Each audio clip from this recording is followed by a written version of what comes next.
Hi friends, आज हम लोग ले रहे हैं चैप्टर 5 बिजनेस स्टडीज़ का। और उसका टाइटल है इमर्जिंग मोड्स ऑफ बिजनेस। तो चलिए शुरू करते हैं।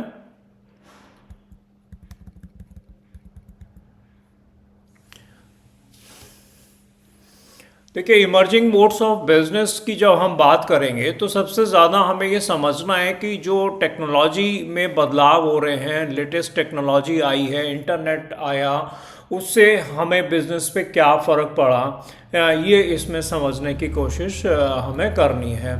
तो देखिए, एक यहाँ पर लिखा हुआ है सबसे पहले इंट्रोडक्शन में कि जो पहले बिजनेस हुआ करते थे उसमें हमें एज ए कस्टमर जाना पड़ता था, बहुत सारी जगह फेस टू फेस इंटरेक्शन होता था, फिजिकल प्रेजेंस की ज़रूरत थी, दोनों तरफ से, बिजनेस की भी और कस्टमर की भी।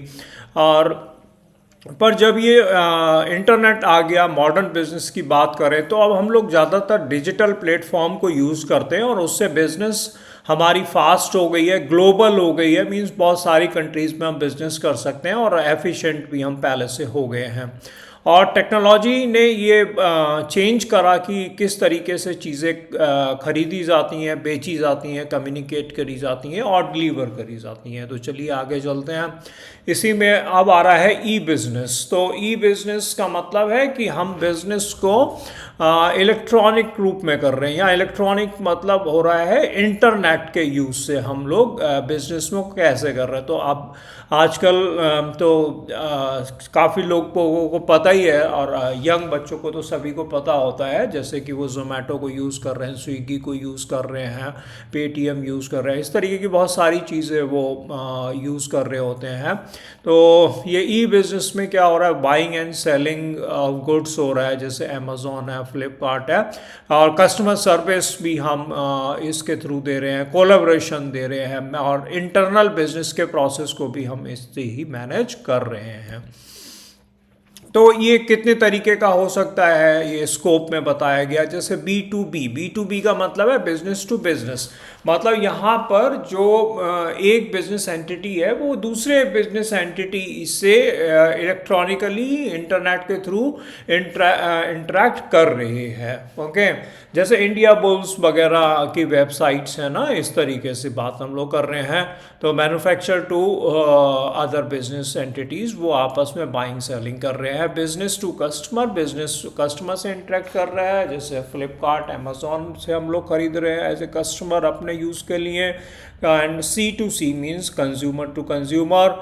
और यहाँ पर जैसे कि OLX की बात कर रहे हैं तो इस तरीके से आ रहा है। एंड इंट्रा बिजनेस मतलब बिजनेस के अंदर के प्रोसेस को भी हम इलेक्ट्रॉनिकली इंटरनेट के थ्रू मैनेज कर रहे हैं। बेनिफिट्स क्या हो सकते हैं इसका, देखिए, एक तो शुरू करना आसान है और चलाना भी आसान है। अगर मान लीजिए हमें कोई दुकान लेनी है, जैसे पहले हमें फिजिकल शॉप चाहिए होती थी, तो उसके लिए हमें काफ़ी पैसा ज़रूरत पड़ती थी। मगर ई बिज़नेस में हम कम पैसे से भी, काफ़ी कम पैसे से भी शुरुआत कर सकते हैं। ग्लोबल रीच है, हम बहुत सारे और जगहों पर पहुंच सकते हैं, देशों में पहुंच सकते हैं। 24/7 की अवेलेबिलिटी है, चाहे दिन हो चाहे रात हो। दैन लोअर ऑपरेशनल कॉस्ट भी हम इसमें कंट्रोल कर सकते हैं। फास्ट एंड कन्वीनियंट ट्रांजैक्शंस होते हैं। तो ये कुछ बेनिफिट आ रहे हैं ई बिज़नेस के।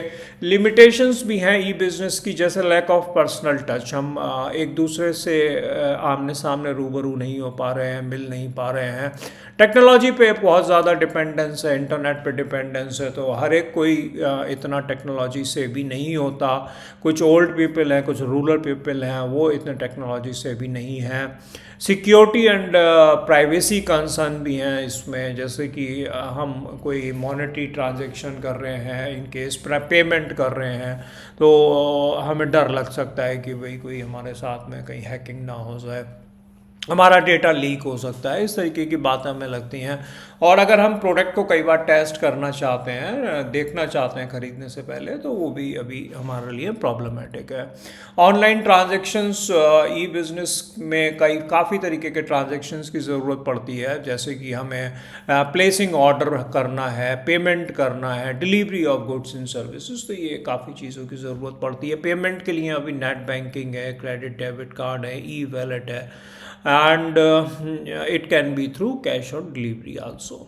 आउटसोर्सिंग का जिक्र आता है, ठीक है। आउटसोर्सिंग का मतलब है कि अपने किसी काम को दूसरे बिजनेस के थ्रू करवाना, किसी और से करवाना। तो कई बार क्या करते हैं बिजनेसेस, जो एक्टिविटीज़ नॉन कोर एक्टिविटीज़ होती हैं वो किसी दूसरे को दे देते हैं, और वो आउटसोर्सिंग कहलाता है। जैसे इससे क्या होगा कि हम अपने मेन बिजनेस में फोकस कर पाएंगे और अपनी कॉस्ट को रिड्यूस कर पाएंगे। तो business process outsourcing and KPO is knowledge process outsourcing. तो नॉलेज रिलेटेड वर्क है, मान लीजिए कोई आप लैब रिलेटेड वर्क है, रिसर्च है, लीगल है, ये सारा काम जो है वो नॉलेज प्रोसेस आउटसोर्सिंग में आ जाएगा। बिजनेस प्रोसेस में जैसे कॉल सेंटर्स, डेटा एंट्री, ये आ जाएंगे।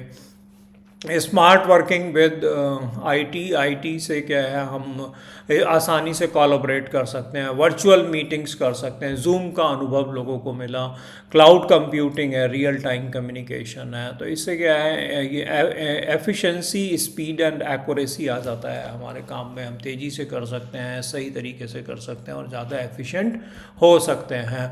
और हमें ई बिज़नेस में प्रिकॉशंस की ज़रूरत पड़ती है कि जैसे वेबसाइट जो हम यूज़ करें वो सही वेबसाइट होनी चाहिए, सिक्योर वेबसाइट होनी चाहिए। तो इसमें ये बताया कि HTTPS उसमें लगा हुआ होना चाहिए, ये हमें ध्यान देना है। देन स्ट्रॉन्ग पासवर्ड हमें बदलने होते हैं और एंटीवायरस को अपडेट करना होता है, पासवर्ड्स को चेंज भी करते रहना होता है। फ्रॉड से, फिशिंग से हमें बचना होता है और प्राइवेसी पॉलिसीज़ और टर्म्स एंड कंडीशंस के बारे में हमें पता होना चाहिए। तो ये एक ओवरव्यू समरी रही इस चैप्टर की, इमर्जिंग मोड्स ऑफ बिजनेस। और मुझे लगता है कि आप कुछ ना कुछ ज़रूर सीखेंगे और इस तरीके के वीडियोस को आप मेरे चैनल पे जो अवेलेबल हैं इस सब्जेक्ट के और सब्जेक्ट इकोनॉमिक्स के, जैसे माइक्रो इकोनॉमिक्स भी अभी मैंने इसमें डाल दिया है, अपना चैनल पे है। देन इंडियन इकोनॉमिक डेवलपमेंट भी है। तो वो अगर आप करेंगे तो आपको कहीं ना कहीं पूरा सिलेबस के बारे में पता चल जाएगा। एग्ज़ाम में भी आप इसका यूज़ कर सकते हैं। Thank you so much.